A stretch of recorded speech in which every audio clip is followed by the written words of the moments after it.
Hi, everyone. I am Lori. I am a fourth grade teacher who believes that motivation isn't just a spark, it is a skill. And sometimes it's a skill that we have to teach. Today, I want to share two stories from my classroom, one in math and one in social studies, where motivation theory didn't just guide my instruction, it transformed how my students saw themselves. In 2025, teaching is more complex than ever. We juggle mandates, we juggle assessments, and we juggle loads of paperwork. But beneath all of that, our real work is with our students. Their minds, their emotions, their beliefs. I've come to realize that when students struggle, it's not always about content. Sometimes it's about how they interpret their own ability. That's where motivation theory comes in. One of my students, and for the sake of this video, we will call him Alex. He was struggling with two-digit multiplication, but it wasn't just the math, it was the mindset. He'd say things like, I'm just bad at math, or I'll never get this. And it wasn't him just saying it in class to me, he said it to his previous teachers as well. They always reiterated the same thing. He says the same thing, that he's just bad at math, he'll never get it. And a lot of teachers just started to believe that as well. They would just say, look at his GMAT scores, which are the Georgia testing ones. I watched him shut down before even trying. As a teacher, it's really sad to see students who shut down before trying because you realize that they failed somewhere, that someone has failed them somewhere. That's when I recognize the signs of learned helplessness, a concept introduced by Martin Seligman. Repeated failure had led him to believe that effort didn't matter anymore.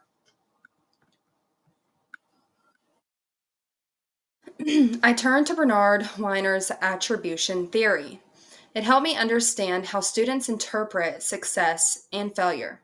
There are three dimensions. Locus is the cause internal or external. That means, is it coming from himself or is it coming from people to him? So the outward people to him. Stability. Is it fixed or is it changeable? Is his mindset going to stay the same forever and ever and ever? Or will I be able to do something of importance to be able to push his mindset somewhere different, somewhere where he's able to change it? And lastly, controllability. Can I influence the outcome?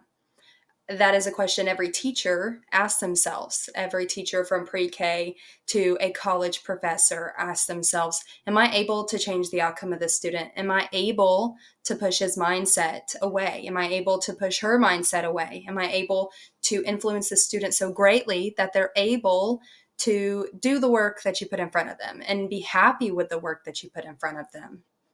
So Alex believed his math ability was internal, stable, and uncontrollable. That means he believed that it was coming from himself, not from other people on the outside. He believed that it was just going to stay the same. It was stable. And he believed that nobody is going to be able to influence the outcome. In his mind, being bad at math was a permanent trait. He just figured he would always be bad at math. He'd be bad at math when he goes into fifth grade, when he goes into high school, when he is in college. Just believed that he would always be bad at math.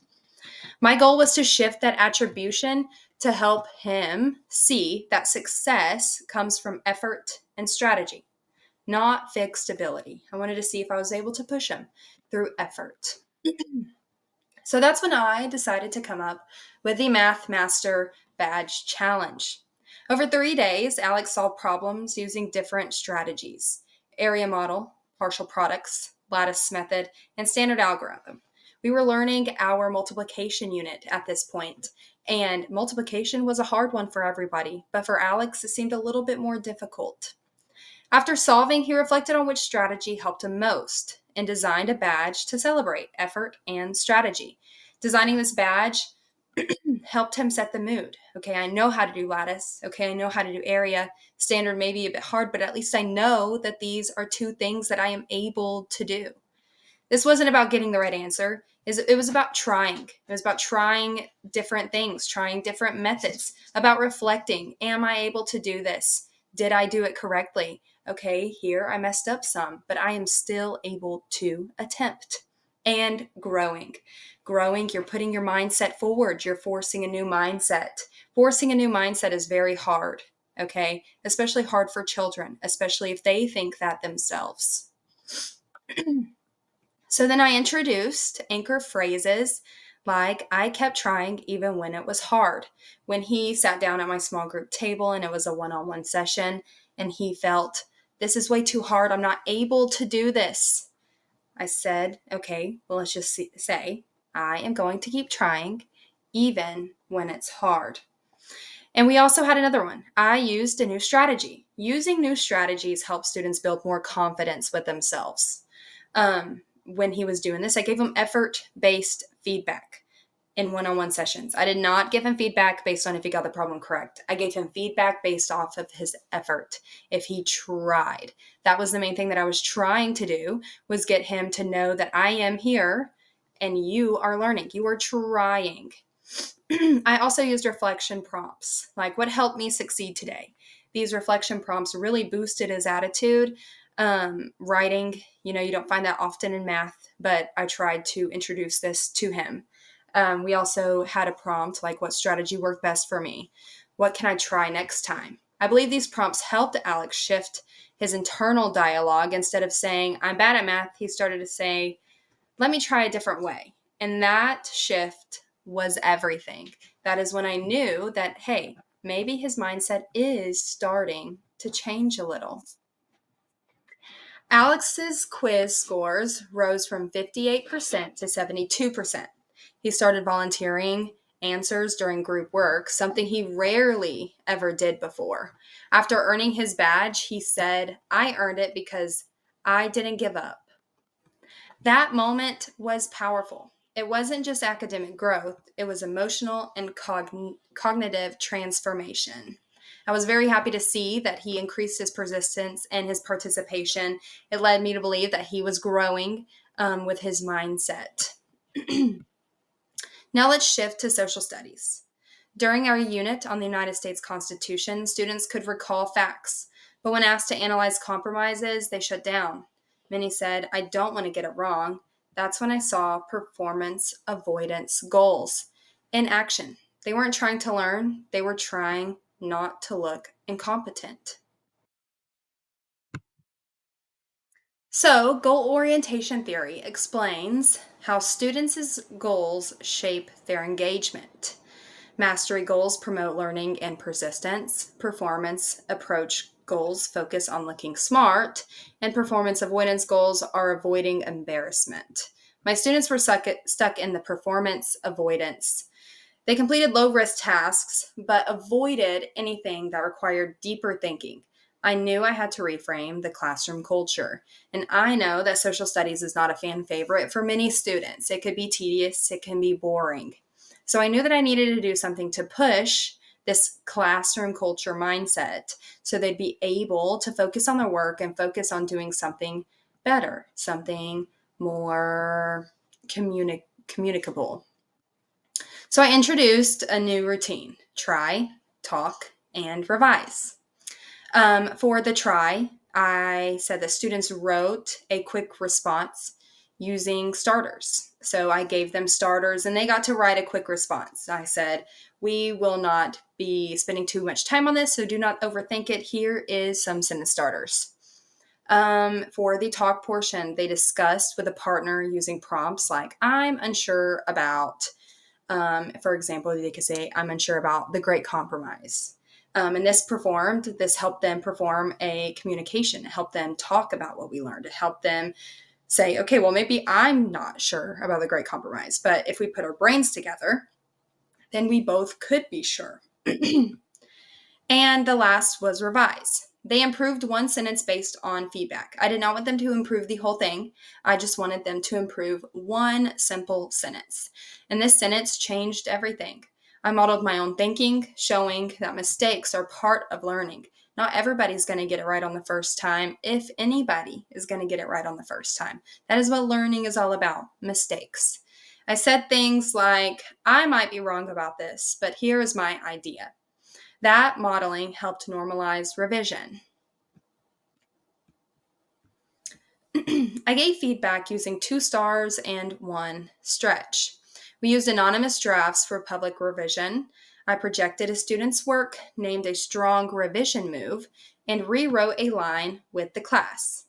This helped students see that revision is a strength, not a weakness. And I believe that this will stretch across all of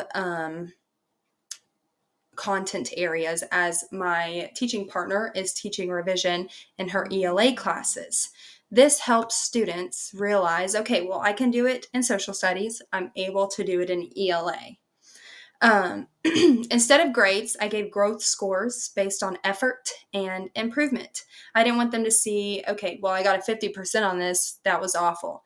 I wanted them to see, okay, well, last week I only wrote 1 sentence. This week I'm writing 3. This week I'm revising only part of my sentence.